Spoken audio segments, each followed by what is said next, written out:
அஸ்ஸலாமு அலைக்கும் வரஹ்மத்துல்லாஹி வபரகாத்துஹு. சூரத்துன் நஸ்ர் அல் குர்ஆன்ல 110வது சூரா. இது மதீனாவுல இறக்கி அருளப்பட்ட சூரா. 3 வசனங்களை கொண்டது. இந்த 3 வசனங்களும் ஆழமான 3 விஷயங்களை சொல்லக்கூடியதாக இருக்குது. இதா ஜா நஸ்ருல்லாஹி வல் ஃபத்ஹ்.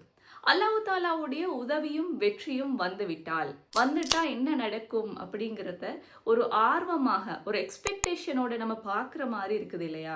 ஸோ இது நபிகள் நாயம் ஸல்லல்லாஹு அலைஹி வஸல்லம் அவங்களுக்கான ஒரு மிகப்பெரிய ஒரு குட் நியூஸாக இருக்குது. எஸ், இது மக்கா வெற்றியை பற்றி பேசக்கூடிய ஒரு சூறா.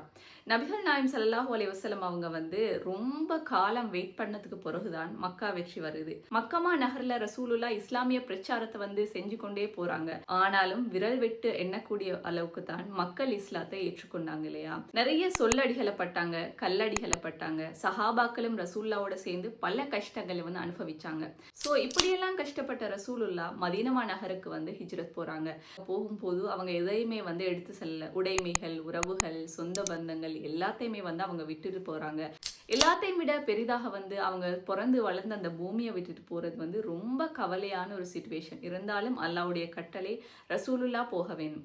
மதீனா மாநகருக்கு போனோன்னே மதீனால ரசூல்லாக்கு நல்ல வரவேற்பு கிடைக்குது. அங்க அவங்களோட பிரச்சாரத்தை ஆரம்பிக்கிறாங்க. ஒரு சாம்ராஜ்யத்தை கட்டி எழுப்புறாங்க.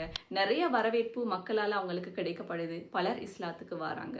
ஸோ ஓரளவுக்கு மக்கள் பலம் வந்ததுக்கு பிறகு அல்லாஹ் தஆலா மக்கா வெற்றியை பற்றி அறிவிக்கிறான்.